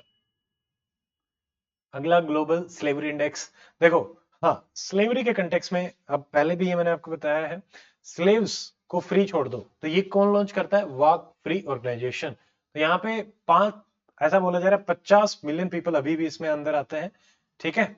और मॉडर्न स्लेवरी में आपका जैसे फोर्स्ड लेबर है, डोमेस्टिक लेबर है, ठीक है, वो सब भी आएगा। कई जगह मैरिज को भी इसमें कंसिडर कर लिया जाता है, ठीक है। तो वो मॉडर्न डे स्लेवरी के कंटेक्स में हमारा आता है। अब इन SDGs में भी हमने इसको प्रोहिबिट कर रखा है। 10 जो वर्स ऑफेंडर है वो थोड़ा सा देख लो, नॉर्थ कोरिया, इट्रिया, मॉरिशस, ठीक है, Saudi Arabia, Turkey, Tajikistan, UAE, Russia, Afghanistan, Kuwait, ठीक है। बस अगला हमारा आ रहा है IR के कंटेक्स में, UN पोस्टल एजेंसी, अगेन आपकी न्यूज में चल रही थी, ये ऑलरेडी हमने पहले कर लिया था कि यहाँ पे दिल्ली में डिप्लोमेटिक रिलेशन वगैरह एनहांस करने की बातें कर रहे हैं। इंडिया ने इसको ज्वाइन किया था 1876 में, बहुत पुराना अपना ये है, ठीक है। जब ये 2 साल पहले, मतलब 2 ही साल बाद जब ये एस्टेब्लिश करी गई थी। ये आप याद रखेंगे, स्पेशलाइज्ड एजेंसी है UN की, नंबर 1। नंबर 2, इसका हेडक्वार्टर कहाँ है? बर्न, स्विट्जरलैंड, ठीक है। ज्यादातर कहीं भी अगर आपको गैस लेना हो, स्विट्जरलैंड, जेनेवा, UN की एजेंसीज का कॉमनली आपका पाया जाता है, बट यहाँ पे बर्न है। अब देखो, इंडिया और नेपाल के कंटेक्स में चल रहा था, ज्यादा कुछ मुझे मिला नहीं प्री के हिसाब से, so I am just moving on. ICC arrest warrant में भी हमारा ज्यादा कुछ है नहीं। हाँ, आईसीसी के बारे में हमें पता होना चाहिए, ये प्री में आपसे डायरेक्टली पूछा जा सकता है, वेरी वेरी इंपॉर्टेंट है। क्या? इंटरनेशनल क्रिमिनल कोर्ट, ठीक है। अब देखो, कोर्ट में किसको लेके जा रहे हैं? इंडिविजुअल्स को जिन्होंने क्राइम करे हो, जीनोसाइड, क्राइम अगेंस्ट ह्यूमैनिटी, वार क्राइम, एग्रीगेशन, तो इंडिविजुअल्स को प्रोसिक्यूट करता है, इन्वेस्टिगेट करता है आईसीसी, कोर्ट में इंडिविजुअल जाता है, पहली चीज तो ये। सेकंड, रोम स्टैट्यूट में इसको बनाया गया, ठीक है, ये याद रखेंगे। थर्ड, 2002, ठीक है। और उसके बाद के क्राइम जुलाई 1 2002, क्योंकि तभी ये आया था, तो उसके बाद के ही क्राइम इसमें आते हैं। और जिन्होंने साइन कर रखा है और रेटिफाई कर रखा है वही इसमें आएंगे, इंडिया ने साइन नहीं कर रखा, ये चीज याद रखेंगे, ठीक है। आईसीजे अलग है, बट हाँ, आईसीजे, आईसीसी सबका हेडक्वार्टर एक ही जगह है, वो आप कमेंट करके बता सकते हैं।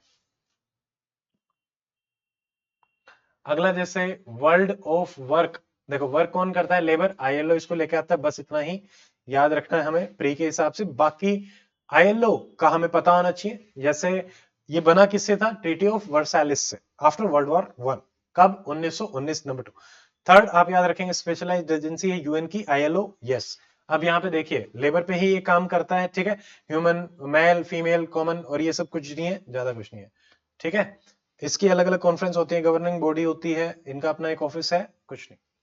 अगली एक और, जैसे वेल्थ माइग्रेशन रिपोर्ट अपनी आती है कि भाई इंडिया से काफी HNI, हाई नेटवर्थ इंडिविजुअल जाने वाले हैं, ज्यादा कुछ है नहीं, ठीक है। अगेन प्री के हिसाब का मुझे कुछ ज्यादा मिला नहीं। हाँ, ये इंपॉर्टेंट है, आर्मेनिया अजरबैजान रीजन आपसे डायरेक्टली पूछा जा सकता है। यहाँ पे हमारा जैसे नगोर्नो कराबाख रीजन है, जैसे आप इस मैप में देख सकते हैं, तो यह है आर्मेनिया, यह अजरबैजान। आर्म रहती है यहाँ पे इस नगोर्नो कराबाख रीजन में, आर्मेनियन एथनिटी के रहते हैं, बट इसको इंटरनेशनली अजरबैजान के अंदर माना गया है, तो इसीलिए इनके बीच में जो कॉन्फ्लिक्ट है वो चलता रहता है। ठीक है, कोकस, साउथ कोकस माउंटेन में ये पाया जाता है, ये आप याद रखेंगे बस। ठीक है, यहाँ पे हमारा कैस्पियन सी है। कैस्पियन सी को आपका चारों तरफ से घेरने वाली जो कंट्री है, ठीक है, उनकी भी हमारी एक ट्रिक है। ये सारा मैंने ज्योग्राफी मैप में आपका करवा रखा है, एक वीडियो 8 घंटे की geography, all maps in one video, वो आप कर लेना, दैट्स इट। ठीक है, अगला ईवी के लिए फंड बनाया जा रहा है, not much important. India US से नॉट मच इंपॉर्टेंट, इसमें कुछ मिला नहीं। ईरान के कंटेक्स्ट में भी बस इन्होंने एक हाइपरसोनिक मिसाइल आपकी लॉन्च करी, फतह, फतेह, फतेह या फिर फतह या फिर कनकरर, ठीक है, फारसी में इसको बोला जाता है। अब आपको पता होना चाहिए सिंपली कि हाइपरसोनिक क्या है। 5 मैक से ज्यादा, जहां पे देखो एक होता है अल्ट्रासोनिक, 1 मैक से ज्यादा, मैक क्या होता है, साउंड की स्पीड, साउंड की स्पीड से ज्यादा, 1 मैक से ज्यादा अल्ट्रासोनिक, 5 से ज्यादा हाइपरसोनिक, दैट्स इट। ठीक है, अब मैं आपसे पूछना चाहता हूं कि मान लीजिए इंडिया की जैसे जो क्रूज मिसाइल्स हैं, ठीक है, ब्रह्मोस है, ब्रह्मोस हाइपरसोनिक है या सुपरसोनिक है? रशिया और इंडिया ने मिलकर बनाया है ब्रह्मपुत्र, और उसके कंटेक्स्ट में बताओ। इतना ही काम का है, ज्यादा कुछ इसमें हम नहीं देखेंगे। ठीक है, इंडिया और सरीनेम, यहां पे इन्होंने एक ऑनर दिया है, ठीक है, जैसे grand order of chain of the yellow star, तो यहाँ पे इंडियन प्रेसिडेंट को ये दिया गया है सरीनेम के द्वारा, और हमने भी ओसीआई में इनको कुछ रिलैक्स दिया है, नॉट मच इंपॉर्टेंट। हाँ, इंडिया यहाँ पे 27% इंडियंस रहते हैं, और इनकी जो लैंग्वेज है सरीनेमी लैंग्वेज, ठीक है, वो अवधी और भोजपुरी का एक मिक्सचर हमारा माना जाता है। ठीक है, इनमें क्या हुआ था कि जैसे बहुत सारे साल 150th एनिवर्सरी मनाई गई, सरीनेम में इंडियंस जब पहली बार इनहेबिटेंट गए थे, तो उसको 150 साल हो गए हैं, इसलिए ये न्यूज में था। ठीक है, कैपिटल है पैरामारिबो, जैसे फ्रेंच गिनी, ब्राजील, गुआना इसकी नेबरिंग कंट्रीज हैं। जुलियाना टॉप इसकी हाईएस्ट पीक है, not much important. Northern sea route, देखो अभी क्या है कि रशिया क्लाइमेट चेंज की वजह से, आइस मेल्टिंग की वजह से जो ऊपर वाला रूट है वो हमारा आपका आता जा रहा है, तो नदन सी रूट ऐसे रहेगा।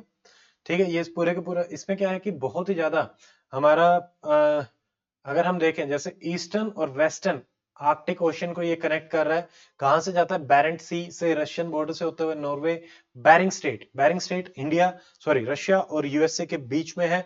वहां पे जो आइलैंड पाए जाते हैं उनका आप नाम बताएंगे कमेंट सेक्शन में। ठीक है, फिर देखिए साइबेरिया और अलास्का के बीच में है, ये दो आपके, एक रशिया का साइबेरिया और अलास्का आपका यूएसए का हो गया। ठीक है, अब इससे 13,000 किलोमीटर, देखो एनएसआर सिर्फ 13,000 किलोमीटर का है, जबकि ये वाला जो हमारा रूट है पुराने वाला स्वेज कैनाल वाला, ये 21,000 किलोमीटर का है, तो टाइम बहुत ही ज्यादा सेव हो रहा है, इसलिए यहाँ पे काफी, अब क्या है कि रशिया इसको ज्यादा कंट्रोल कर रहा है, तो उसकी वजह से भी काफी वो है कि सारे के सारे अथॉरिटी तो उनके पास ही है, तो वो उसको और किसी को करने भी नहीं देगा। ठीक है, ये है, ये यहाँ पे मेजर एनवायरमेंटल रिस्क माने जा रहे हैं, सॉवरेनिटी इश्यूज भी हैं, प्लस आर्कटिक फॉग भी है, उससे भी कई बार हो सकता है कि सेलिंग टाइम कम देखने को मिले। इंडिया न्यूजीलैंड की कोई मीटिंग सी हुई, not much important for pre Atlantic declaration, ये थोड़ा सा याद रख लेना। देखो इसमें लगेगा कि बहुत सारे लोग आए होंगे, ये यूएस और यूके ने साइन करी है बेसिकली टू काउंटर रशिया। ठीक है, तो इसमें बस ये है रशिया चाइना को काउंटर करने के लिए इन्होंने साइन करी है कि भाई डिफेंस और रिन्यूएबल में हम कैसे इसको एनहांस करेंगे प्रोडक्शन को, ताकि उनको काउंटर कर सके। ठीक है, ग्रीन और एआई को भी ये लिंक करना चाह रहे हैं, और यूके में जैसे वर्ल्ड फर्स्ट एआई समिट आपकी होस्ट करी जाएगी। अगला डेवलपिंग नेशन स्टेटस एक्ट, देखो यूएस में सेनेट जो है वो इसको अप्रूव करता है, अलग अलग कंट्री अपने अपने हिसाब से चेंज करते हैं। इंडिया में अभी इंडिया को भी इससे बाहर किया गया कि इंडिया अब डेवलपिंग नहीं है, तो उसकी वजह से क्या होता है कि कुछ हमें जो डिस्काउंट मिलते हैं कस्टम्स और इन सब में वो नहीं मिलेंगे, उसको हम बोलते हैं GSP, generalise system of preference. ठीक है, तो डेवलपिंग कंट्रीज को ये दिया जाता है, बट यूएसए अपने हिसाब से निकाल देता है। कोई भी जैसे मान लो डब्ल्यूटीओ भी है, वो भी डिफाइन नहीं करता कि क्या डेवलपिंग है क्या डेवलपिंग नहीं है। हाँ, इनकम के स्टेटस पे अलग अलग हमने बना रखी है, हाई इनकम लो इनकम, वो एक अलग चीज। देखो बैंकॉक विजन 2030, ये आपका आया है बीमस्टेक के कंटेक्स्ट में, कि यहाँ पे मिनिस्ट्री ऑफ एक्सटर्नल अफेयर ने पार्टिसिपेट किया था बीमस्टेक समिट में, आप ध्यान में रखेंगे बैंकॉक विजन। अब बीमस्टेक की ट्रिक, उसकी कंट्रीज आपको पता होना चाहिए, बीमस्टेक ही है, B for Bangladesh, I for India, Myanmar, Sri Lanka, Thailand. E और C की जगह आपके दो कंट्रीज आएंगे, Nepal and Bhutan, that's it. ठीक है, तो ये रहेगा हमारा बीम स्टैक।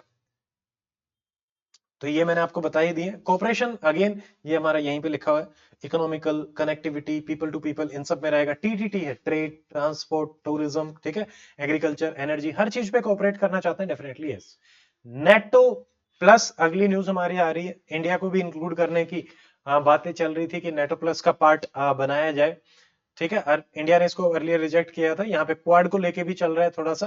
देखो, एक तो नेटो प्लस में कौन कौन से अभी ऑलरेडी है, ऑस्ट्रेलिया और न्यूजीलैंड दोनों पास पास है, जापान, इजराइल इधर है, और साउथ कोरिया। जापान और साउथ कोरिया पास पास प्लस इजराइल, ये 5 है। इंडिया को इंक्लूड करने की बातें चल रही हैं, बट हम क्वाड में रहते हैं। क्वाड आपका ऑलरेडी पूछा गया है, 4 देश इसमें हमारे आएंगे, USA, India, Japan and Australia, इनका ये ग्रुप है।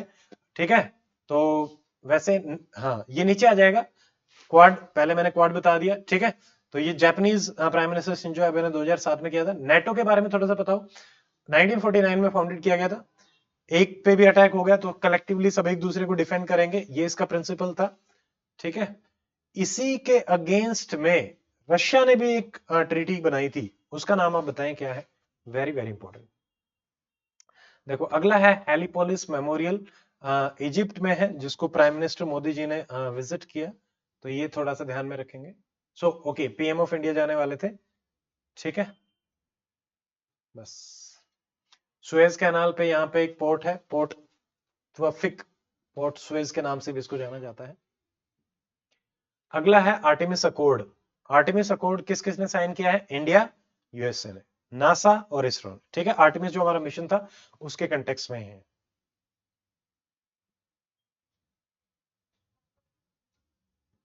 इसमें और भी जैसे टेक्नोलॉजी के कंटेक्स्ट में भी ये एक दूसरे को हेल्प करना चाहते हैं, सेमीकंडक्टर के कंटेक्स्ट में भी हमें एक दूसरे को हेल्प करनी, ये सारी बातें इसमें कही गई है। ठीक है, ये रहेगा। हाँ, 1 सेकेंड।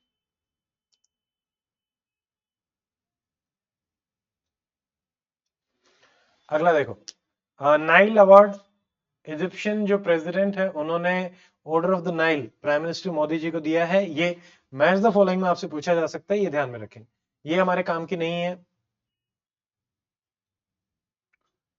गोल्ड कॉलर होती है 3 स्क्वायर गोल्ड यूनिट, तो ये है, ये नाइल अवार्ड।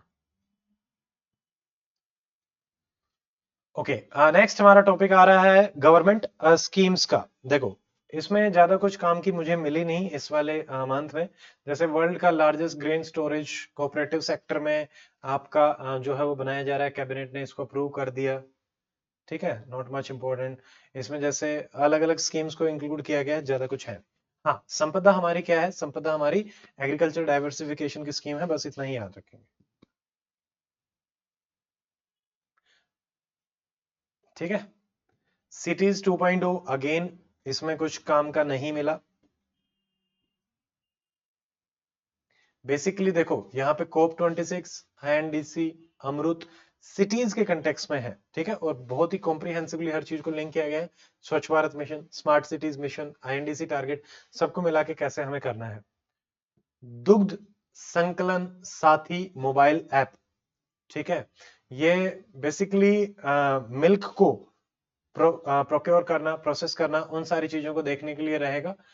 इसको डेवलप किया है राजस्थान इलेक्ट्रॉनिक इंस्ट्रूमेंट लिमिटेड ने, जो कि जयपुर में लोकेटेड है और एक मिनी रत्ना है। तो हर चीज में जैसे प्रोसेसिंग, ठीक है, प्रोड्यूसर्स को ज्यादा से ज्यादा बेनिफिट मिल सके, ट्रांसपेरेंसी लाना चाह रहे हैं, कलेक्शन को और ज्यादा ट्रांसपेरेंट और ओपन बनाना चाह रहे हैं।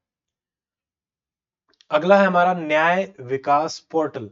ये एक स्कीम थी न्याय विकास, उसको मॉनिटर करने के लिए लाई गई है। ठीक है, किस डिपार्टमेंट में है, department of justice, centrally sponsored scheme है। Again openness and all this things.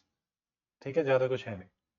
तो इसमें देखो क्या करना चाहते हैं न्याय विकास में, लॉयर्स के लिए हॉल बनाने हैं, टॉयलेट कॉम्प्लेक्स बनाने हैं, डिजिटल कंप्यूटर रूम्स बनाने हैं लॉयर्स और लिटिगेंट के लिए। ठीक है, नॉट मच इंपॉर्टेंट। अगेन प्रधानमंत्री भारतीय जन औषधि परियोजना, पीएम बीजेपी, लास्ट बार भी हमने करी थी, यहाँ पे करने की आवश्यकता नहीं है, पिछले वाले में देख सकते हैं। ठीक है, ये पूछा भी गया था। पीएम बीजेपी हमारा बेसिकली क्या है कि आपके जो जेनरिक मेडिसिन है उनको बेचा जाता है कम प्राइस पे बेचा जाता है कॉस्ट इफेक्टिव तरीके से। हाँ, ये आपसे डायरेक्टली पूछा जा सकता है। वैभव फेलोशिप प्रोग्राम, देखो नाम फुल फॉर्म देखो इसकी, यह है वैश्विक भारतीय वैज्ञानिक समिट। ठीक है, इसमें जो स्टेम हमारी फील्ड्स है उसमें जो डायस्पोरा है उसको इंडिया में लाना चाहते हैं, इंप्लीमेंट कर रहे हैं department of science and technology. लगेगा कि भाई, तो वैभव हमारा हमारे डायस्पोरा से आया, एक स्टोरी सी देखनी है, वैभव आया डायस्पोरा से, ठीक है, और उसमें वो काम करता है स्टेम फील्ड में, हम चाहते हैं कि वो हमारे पास आके रहे, ठीक है, और हमें गाइड करे। तो यहाँ पे 75 फेलोज अलग अलग में क्वांटम टेक्नोलॉजी, हेल्थ, फार्मा और एनर्जी, कंप्यूटर साइंस, इन सब में सेलेक्ट करे जाएंगे। उनको 4 लाख पर मंथ दिया जाएगा और उन्हें कहा जाएगा, उनके एक्सपेंसेस वगैरह भी इसमें इंक्लूड रहेंगे, आने के जाने के। कहा जाएगा कि आप 2 महीने स्पेंड करें हर साल हमारे साथ, और मैक्सिमम 3 साल के लिए उनको बनाया जाएगा। तो वैभव है दिस काइंड ऑफ थिंग, ठीक है। अगला है संकल्प प्रोग्राम, ये स्किल डेवलपमेंट का है, ठीक है, ministry of skill development enterprise का है। अगेन संकल्प और स्ट्राइव दोनों स्किल डेवलपमेंट में है, बस इतना याद रखो। प्रधानमंत्री मातृ Vandana Yojana, very very important. देखो मातृ वंदना हम कर रहे हैं, ठीक है, यस, तो मातृ वंदना, तो यहाँ पे इसको बेसिकली जैसे राजस्थान में गोद भराई काइंड ऑफ रस्म से इसको लिंक किया गया है। पहली चीज सेंट्रली स्पॉन्सर्ड स्कीम है, नंबर 1। नंबर 2 डीबीटी में आएगी, डायरेक्ट बेनिफिट ट्रांसफर आएगा। नंबर 3 5,000 रुपए दिए जाएंगे, पहली बार 1,000, फिर 2,000, फिर 2,000, 3 इंस्टॉलमेंट में। ये चीज आप याद रखेंगे, ठीक है। प्रेग्नेंट लैक्टेटिंग दोनों को दिए जाएंगे, ये भी याद रखना है, ठीक है, बस। तो इसमें जैसे आपने वैक्सीन लगा ली तो आपको पैसे मिल जाएंगे, एंटीनेटल चेकअप के लिए आए तब पैसे मिल जाएंगे, प्रेगनेंसी का रजिस्टर कराया तब पैसे मिल जाएंगे। तो इस हिसाब से इनको मोटिवेट कर रहे हैं, और इसी को आपका नेशनल फूड सिक्योरिटी एक्ट में और लिंक किया गया, दोनों को मर्ज करके 1,000 रुपए और, यानी 6,000 रुपए टोटल दिए जाते हैं उसके थ्रू। अब एक और आगे है पोषण ट्रैकर ऐप, सिंपल नाम से पता चल रहा है। तो ये पोषण जो अभियान है मैल न्यूट्रिशन का एड्रेस करते हुए, उसको ट्रैक करेगी कि कितनी अचीवमेंट उसमें हो पाई है। यहाँ पे जैसे आंगनवाड़ी वर्कर हैं, चिल्ड्रंस को खाना पीना देते हैं और उनसे कितना बेनिफिट हो रहा है। पोषण अभियान 8 मार्च 2018 को अपना लॉन्च किया गया था। 0 to 6 को हम टारगेट कर रहे हैं, टेक्नोलॉजी कम्युनिटी सबको इन्वॉल्व करके बेटर हम इसको बनाना चाहते हैं। मेरा आपसे सवाल है कि ये 2018 में कहां से लॉन्च किया गया था, लोकेशन बताएं। ट्रिक सॉरी हिंट क्या है, राजस्थान की एक लोकेशन। मिसलेनियस में ज्यादा कुछ मुझे मिला नहीं, एआरएस तो इसमें हमें कुछ नहीं देखना, ठीक है, you can skip it. National electricity plan, देखो इसको, मतलब इसमें भी कुछ ज्यादा है नहीं। रिन्यूएबल का अपना बढ़ाना है, जैसे 500 गीगावाट करना है नॉन फॉसिल का 2029-30 तक, ठीक है, ज्यादा ही फैक्ट हो रहे हैं, कुछ है नहीं। हाँ, सीईए क्या है, सेंट्रल इलेक्ट्रिसिटी अथॉरिटी। पहला तो ये स्टैट्यूटरी बॉडी है, किसमें बनी है, इलेक्ट्रिसिटी एक्ट में। कब बनी, 2003। क्या काम करती है, सेंट्रल गवर्नमेंट को एडवाइस करेगी इलेक्ट्रिसिटी और इन सब में, ठीक है। टेक्निकल स्टैंडर्ड्स, सेफ्टी रिक्वायरमेंट क्या रहेंगी इलेक्ट्रिसिटी ट्रांसमिशन की, भेजना डिस्कॉम्स, फिर ये सब रेगुलेट करना, टैरिफ रेगुलेट करना, इंटरस्टेट ट्रांसमिशन देखना है, ऑल दिस थिंग्स, ठीक है। अगला हमारा है तपस। तपस आपका एक यूएवी है, आप ये याद रखेंगे, किसने डेवलप किया, डीआरडीओ ने। यूएवी क्या होता है, अनमैन्ड एरियल व्हीकल, जो बिना आदमी के चलते हैं, डायरेक्टली चलेंगे, ठीक है, तपस एरियल व्हीकल है यूएवी, ठीक है। आई स्टार के अंदर इसको बनाया गया है। आई स्टार है हमारा intelligence, surveillance, target acquisition, tracking and reconnaissance requirement, तीनों को लिंक करके ये बनाया जा रहा है, ताकि बैटलफील्ड में हम इंटेलिजेंस को ज्यादा से ज्यादा यूज कर सकें और ज्यादा ट्रांसपेरेंसी और ये सब आ सके कॉमन, ठीक है। आई स्टार इज लिंक टू आपका ट्राई सर्विसेज और तपस इज लिंक टू यूएवी। फिर यहाँ पे जैसे जून 12 में आपका चाइल्ड लेबर डे के अगेंस्ट मनाया गया था, चाइल्ड ट्रैफिकिंग को लेके। तो आपको 2-3 चीजें, ये आपका ऑलरेडी सवाल पूछा गया था कि ILO convention 138, 182 linked to child labour. तो 138 क्या है, मिनिमम एज बताती है कि भाई 14 से कम का नहीं होगा, और 182 वर्स्ट फॉर्म जो चाइल्ड लेबर के हैं उनके बारे में बताती है। मैच द फॉलोइंग में आए थे, आपको ये दोनों भी ध्यान में रखने हैं, 38, 82। और आपको एक और चीज याद रखनी है कि चाइल्ड लेबर के लिए, जैसे ट्रैफिक में बच्चे, ट्रैफिक इज आर्टिकल 23 एंड बच्चे child labour is article 24 of the constitution, ये याद रखेंगे, ठीक है। थीम क्या है, उतना काम का हमारा है नहीं। अलग अलग हमारे इंडिया में क्या है, immoral traffic, bonded labour system act, transportation of human organ में भी, पोस्को में भी ये ब्लॉक्ड है, ठीक है, चाइल्ड लेबर नहीं कर सकते। Higher education institution, again ranking कोई काम की नहीं है, इसमें मुझे कुछ ज्यादा में नहीं मिला। रो चीफ अभी रिसेंटली रवि सिन्हा अपॉइंट करे गए हैं, थोड़ा सा बस इतना ही याद रख लेना, किन्होंने अपॉइंट किया, appointment committee of the cabinet. अब ये पता होना चाहिए कौन हेड करता है, तो प्राइम मिनिस्टर, ठीक है। रो जो है, देखो पहले इंडिया में क्या होता था 1968 तक इंटेलिजेंस ब्यूरो होती थी, बट 62 की वॉर के बाद हमें ये रियलाइज हुआ कि हमें बाहर वाली इंफॉर्मेशन को अलग तरीके से डील करना पड़ेगा, थोड़ी सी स्पेशलाइज्ड एजेंसी चाहिए एक्सटर्नल इंटेलिजेंस के लिए, तब हमारी बनाएगी रो। आर एन राव इसके पहले डायरेक्टर बने थे इंदिरा गांधी के टाइम पे 1968, इतना ही याद रखेंगे, ठीक है। और इसका जो चीफ है वो आपके एक सेक्रेटरी लेवल के होते हैं, डायरेक्ट रिपोर्ट करते हैं टू द प्राइम मिनिस्टर, ये याद रखेंगे। डिफेंस मिनिस्ट्री का कोई रोल नहीं है। अगला है ऑपरेशन अमानत, कुछ नहीं है, मिनिस्ट्री ऑफ रेलवे, खोया पाया कुछ भी है वो पाया आपको लौटा देते हैं, देख रहे हैं आप। तो इसमें आरपीएफ के बारे में आपको पता होना चाहिए, रेलवे प्रोटेक्शन फोर्स, पहली चीज ये एक सिक्योरिटी फोर्स इंडिया की रेलवे के कंटेक्स में रहेगी, नंबर 1। नंबर 2, ये रेलवे प्रोटेक्शन फोर्स एक्ट में बनाई गई है 1957, ठीक है। नंबर 3, यहाँ पे अरेस्ट, इंक्वायर, ठीक है, प्रोसिक्यूट करने का भी इनको पावर रहती है, and the only paramilitary force जिसको ये पावर दी गई है, किसके अंडर है, मिनिस्ट्री ऑफ रेलवेज के अंडर है, ना कि डिफेंस, ठीक है, ये याद रखेंगे।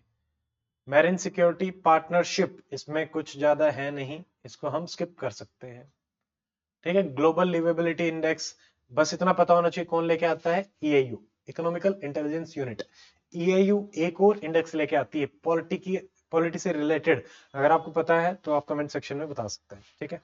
अब यहाँ पे सबसे ज्यादा जो लिवेबल है दैट इज योर वियना, फिर आपकी कोपेनहेगन आती है, जापान की ओसाका है नंबर 10 पे, जो एशियन में नंबर टॉप पे है, ठीक है। बस नैनो यूरिया न्यूज में था अगेन कि भाई इंडिया से हम एक्सपोर्ट करना चाहते हैं इसको, इफको इसको बनाती है और दिल्ली बेस्ड है इफको, ठीक है। फर्टिलाइजर्स लिक्विड फॉर्म में नैनो यूरिया है, प्राइस भी कम है, इफेक्टिव भी ज्यादा है, 60-70% ज्यादा इफेक्टिव आपकी मानी जाती है। नैनो टेक्नोलॉजी को यूज हम इसमें कर रहे हैं, ठीक है। 4% टोटल नाइट्रोजन इसमें रहती है, सब कुछ बेटर है। इसको क्या है, मल्टी स्टेट कोऑपरेटिव सोसाइटी है, लार्जेस्ट, इंडिया की लार्जेस्ट, ठीक है, own by Indian cooperative, fertilisers produce करती है, हेडक्वार्टर दिल्ली। अगला है नेशनल फ्लोरेंस नाइटिंगेल अवार्ड आपके दिए गए देवरानी सिस्टर्स को, कोतवाड़ डिस्ट्रिक्ट उत्तराखंड में है ये, 1973 में स्टार्ट किया, बस। सो दैट्स इट फॉर जुलाई। तो बाकी अगस्त की भी आपकी अपलोड हो जाएंगी और सारी की सारी हाईलाइटेड पीडीएफ आपको मिल जाएंगी टेलीग्राम चैनल पे, आप उनको देख सकते हैं, पढ़ सकते हैं। So that's it in this video, see you in the next one, till then stay fit, stay healthy, goodbye, जय हिंद।